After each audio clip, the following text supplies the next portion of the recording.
Hey everybody, Chav Nobody Else's Auto. We're back here with our good friend and Ford guru, Jim Wicks. Hey, Jim, Chad. thanks for being here.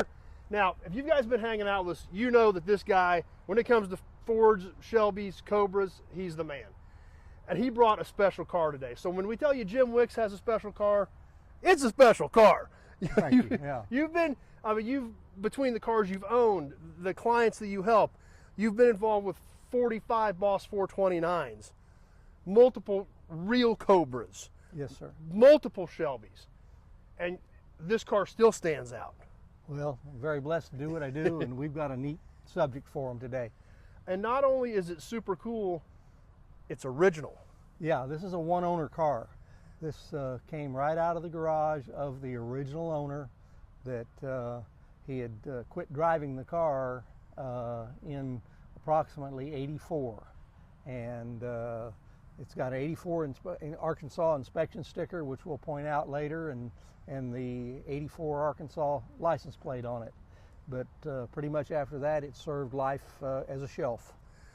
Many things piled on it, around it, to where you couldn't, when we first saw the car, you couldn't see the car. For all you could see was a little bit of one of the orange on the quarter panel end cap. Just got tucked away in a garage and forgotten about, basically. Yeah, absolutely. We wanted to have pictures for you guys with it in there, but the owner was a little bit different in his outlook, and the next thing we knew, he had the car pulled out and sitting in the garage the next time we came over. So we lost that opportunity. Okay, but well, here it is today. We've got it here today. And the other thing about this, like I said, being original, we all know that anybody can over-restore a car and make it better than it ever was. Well, this one's got her bumps and bruises, but as you say, you'll have one opportunity to be original. Right, and so many of these, especially muscle cars, a lot of that originality has been lost on them. I mean, they're gorgeous cars, don't get me wrong. Some of the people that restore these do, I mean, they're stellar restorations. But this car, never been touched, never been apart. And that's what's so special about it. So Jim, why don't we tell them what you got here, and let's start checking this thing out. Right here we have a 1970 Mustang Twister Special. For those of you who are fans of those cars, you know that they were offered through the Kansas Ordering District, which included the state of Kansas, western Missouri, and northwest Arkansas. There was 96 dealers in that group of cars, in that group of dealers. So it was planned that every dealer got one to go promote Ford's performance image for 1970. And we've touched on this on some of the other Twister videos we've done, but these were actually ordered by a racing organization. Yes. The cars were. Yes, they were owned a bunch of racetracks, owned Michigan Speedway and several others, and just before it came time for the deal to be completed, they went bankrupt. So here Ford Motor Company was stuck with a whole bunch of cars they'd done for a special purpose, and they were going to have to figure out what to do with them to put them out in the system. And the Kansas dealer zone rep decided that would be a really cool deal for Kansas, being heart of Tornado Alley, and we'll call it the Twister Special. Well, I'm going to say they did a heck of a job, but here we are over 50 years later. Yes, absolutely. This excited about celebrating that, excited about this car, and like you said, it's got a few bumps and bruises, but they're only original once. So why don't you share this thing with us, point out some of the interesting features about these cars, and let's check this thing out. It's a grabber orange 70 Mach 1. They were all ordered pretty much the same way. They were 4-speed cars. Half of the 96 were 4-speeds, half of the 96 were automatics. And the stripe that is on this car is unique to the Twister. And then when you get to the quarter panel, you have what you immediately know that it sets it off. There's the Twister Tornado. Which is so unique on these cars. Yes. There's nothing else out there like that used anything like that. And it's often been brought up several times, well, it wouldn't take anything to fake one of those. You just find a grabber orange Mustang, of which there were a lot. Right. It was a popular color. Many of you remember seeing Boss 302s, particularly in this color. Yep. Ford raced the the 70 Boss 302 and Trans Am in this color. But to fit into the range, it has to, the serial number has to start with a 118, period. No ifs, and buts about it. Has to be in that window. It has to be in that window. And you've seen the Marty report on the car, and that also documents it as well. Yep, and then that's the thing about Fords, is with that Marty report, it is or it isn't. Absolutely. With the Fords, and thank goodness for that, we have a lie detector. Yep. It can't be, well, I know it was this, this, and this, because my brother-in-law had one just like it. But, and this one clearly says Twister Special yes, on it. it There does. is no doubt. So, obviously, we can see some of the decals are starting to age, but they're, again, because it's original. Yeah, I mean, it really didn't take much to polish the paint back. It was kind of really, really rewarding to see this come out and bring the color back. Now, this has a license plate on the back. Yes. Here we have this 1984 Arkansas license plate that was on this car when we found it. But when you look under, when you take it off, there is the shipping label, so to speak, that had the instructions for the tie downs, for how the truckers and the people in the rail yard were supposed to tie the cars down. But there's a nice little remnant of it left there. Even though there's not much there, when do you find a car that still has part of it? Yes, yes. You know, something like that, unheard of in today's world. That's obviously, if you're doing a Concours restoration, you wouldn't want that on there, but it's still there. Yes. And these cars came with the they came with a special 14x7 steel wheel, heavy-duty wheel, high-performance wheel for that matter. That and the cars were all shipped with Goodyear polyglass tires. Now these are second-generation polyglass that probably got put on it somewhere along the way, but just pretty neat to see that. Now, from my limited knowledge of these cars, I believe, did they all come with this hubcap trim ring package? Yes, this was standard on them. There wasn't, you know, they didn't even have a Magnum 500 option for these cars. Because a lot of even these though you see them today do have a sport wheel on them, but I was just thinking back, I've seen an awful lot of them this way, so that's why I was curious. But this is how they were sitting on the showroom floor. This is how they yes, this is how they left and how they were born. And there was no front spoiler, no rear spoiler, and no window slats. And today you see many of them that have had that added. But there again, we've got a testament to an original one here. So, and the cars really has survived well. I mean, the decals are expected to be weak after this many years. I've seen very, very minimal rust in the car. Underneath it, I'm sure it's good and clean, isn't it? Oh, Chad, I think I sent you some pictures. Yeah. So you'll share those with the folks. In that the floor pans on the car, frame rails are unbelievable. The overspray and, you know, basically the way they left the factory is very well represented on this car. We'll get those pictures in here a little bit later. Those miles.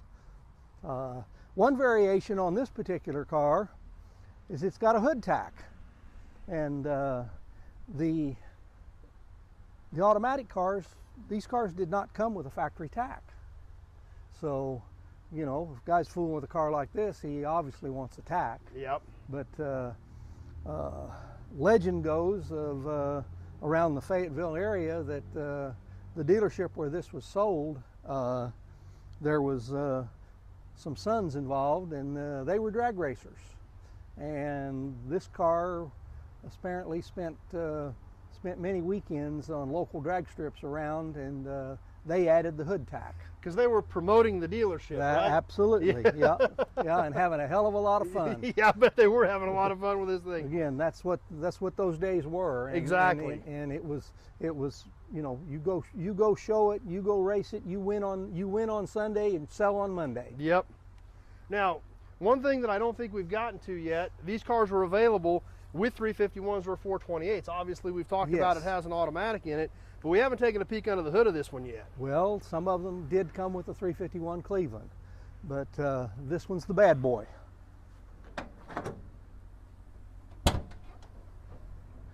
This is 428 Super Cobra Jet. Has all the original parts. It's amazing that The smog is the only thing that has been removed. It still has all the correct tin pieces on the end on the exhaust manifolds, and of course the original shaker. You just don't see them like that. Well, and that's definitely your area of expertise. I mean, making sure these Fords, Shelbys, Mustangs are correct.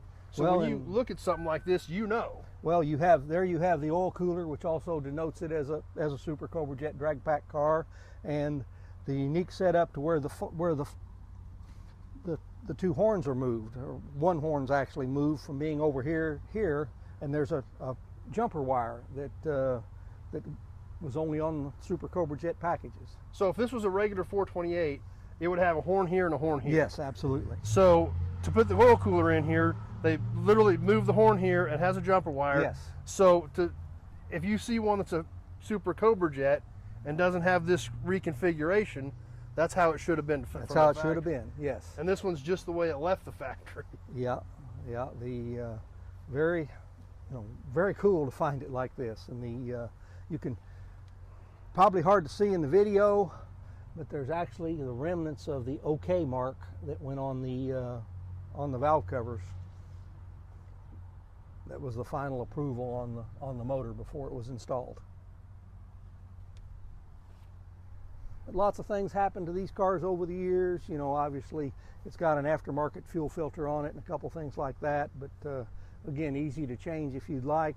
But we just wanted to show this one to you as it sits today and pretty much as it was found. So yeah, just pretty cool. Well, let's go ahead and we'll slide those pictures of underneath the car in here, and then let's open this thing up and take a look inside. Okay, we got this thing opened up. Let's take a look inside of this thing.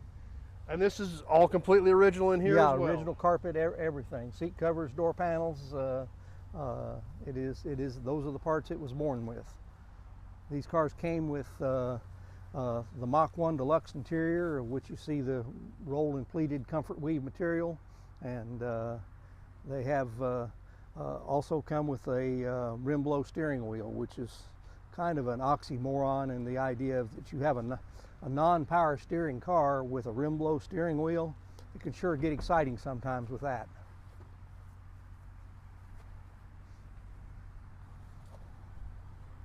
And really, I mean, you see a little bit of wear inside this thing, but this thing's over 50 years old and original. Yeah, you know, it's right around 80,000 miles, so you expect it to. I'm just amazed that the dash is in such fine shape. Right. And I mean, even minimal wear on the seats, there's a little bit, but it's minimal. The carpet's not shredded.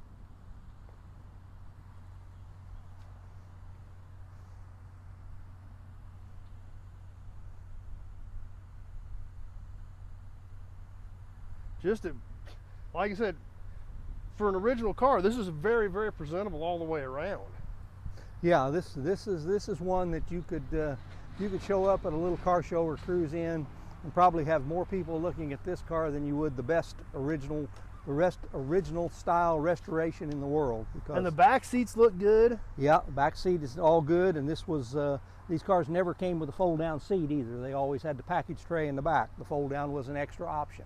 Was it optional on a Twister to get it, or did they just all come without? No, they all came without it. That's just these were completely a spec built car they were a for that spec-built racing car. organization. Yes. And they cranked them all out, and then that's where they ended up. Yeah, and that's how life happened for these cars. And who would have thought today that these cars would be so sought after? Yeah. Well, they were a unique deal in their own time. Well, we've got the Marty report right here, and this is pretty much your standard Marty report, isn't it, Jim? That's a deluxe edition. The yes. deluxe edition, but it does clearly specifically state Twister Special. Yes. And there's the 118 in the VIN, so it falls right in that window. Absolutely. Clearly says Twister Special. Mm-hmm. So there's no doubt about it that this just wasn't a grabber orange Mustang that somebody slapped stickers on the rear quarter Right, panels. and you know, the dealer didn't order these. They were just basically automatically, Ford sent them to them. So this one, Lewis Ford, Fayetteville, Arkansas. That's where it went when it was new, mm-hmm. and was sold, put into a garage, driven for a while, put into storage, and here we are over 50 years later admiring this magnificent piece of work, really. I mean, These things are so special. At the time, nobody really thought much about them, but they have such an aura about them in Yes, today's world. yes. So because many- they are so unique and so special. So, anything we missed? Well, I think we've gone around it pretty well. Point of, we talked about the tag, and here's the 1984 inspection sticker.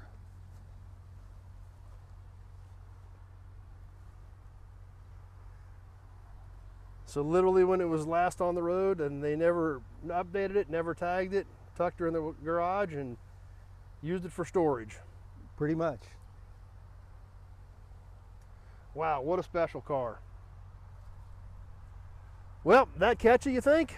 I think we're in good shape. Jim, once again, I appreciate it. All right. Thanks for Chad, bringing it out thank and you. sharing it with us. Mhm. It's an amazing car, and curious to see where it ends up. Yeah, it'll be interesting to see where the new owner might be. Yep, it's a special piece, and I know it's deserving of a magnificent collection. There's no doubt about it. They built 96 Twisters. Roughly how many exist? Do people think I exist? think they figure that almost half of them do exist. Okay, so there's Yeah. 45, maybe 50 of these Yeah. cars left. Now, originality puts this car into a whole different ballpark. Right. There's only one or two that are mostly original paint, and you know, a couple that might be a little bit better than this, but they are there, and this one again, it's in a world of its own. Yeah, it's definitely rarefied air to have a car they built this few of, and then have an original car. Even though it's not perfect, it's original, and they're only original once. You can only say that once. Yep, that's true. Well, Jim, thanks again. Curious to see what the future holds for this Mustang, and we'll see what else we can find. I know we got a lot more cool stuff to check out. So, All right, Chad. Look forward to working with you later in the day. sounds good. Thanks, See ya. Jim.